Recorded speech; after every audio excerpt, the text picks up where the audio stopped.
Egia esan, martxa hartzea pixka bat kostatu ditzaigun, baina ja martxa ederrean gabiltza, ja gehiena nahiko prest daukagu, oraindik ez gara hasi auzolanekin eta, baina abenduak 6 daukagu ja lehenengo auzolana Tarrabian eta bertan ibiliko gara goizean esia jartzen. Atortxuk uztailan agur esan zuen, baina antolakuntzan gauden belaunaldi gaztea Atortxuren agurra erabaki zenean argi geneukan ez genuela inora joan nahi, jarraitu nahi genuela egiten ari ginena egiten. Uste dugulako horrelako kontzertu batek zerbait positiboa ekartzen diola gure jendeari.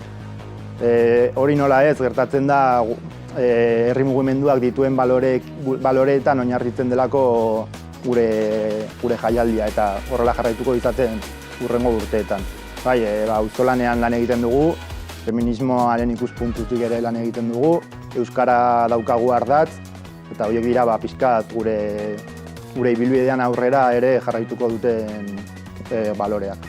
Esan gabeko gauzen artean Bakarrik sentitzen naiz batzutan Ikusi nahi dut esla basutan Ez nola ezkutatuko zara Argiak itzaltzen direnean. Aurtengo jaialdia aurreko edo azkeneko Atortxurekin konparatzen baldin badugu antzekotasunak topatzen alditugu, baina aske 2, 3 eta datozen askeetarako ja lanean ari gara berritzailea den eta berritasun horiekin agertzeko eta gauza berriak eskaini eta aldarrikatu ahal izateko.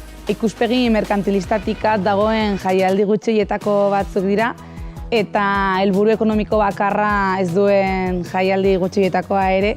Azken finean bai daukagula helburu ekonomikoa edo, baina baita ere 11.000 helburu ditugu, lehen oianek aipatu dituen batzuk, baina baita ere jaialdia bera egiten erakusten diren hainbat balio, adibidez auzolanean egiten dugula dena, eta baita ere hori, guk ikasten duguna auzoan praktika jartzen aldugu, eta auzotik ikasi dena ere ekartzen aldugula askera, eta orduan erregintzaren oso irudi polita ematen aldu eta ergintza bera indartzen aldu.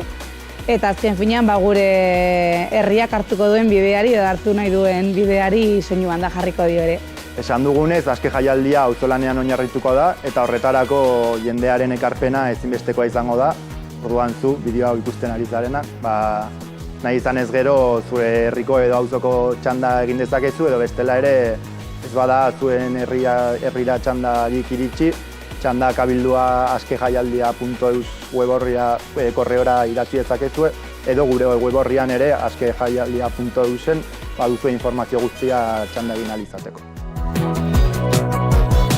Kaixo, gure lana gustoko baduzu, ekarpena egiguzu.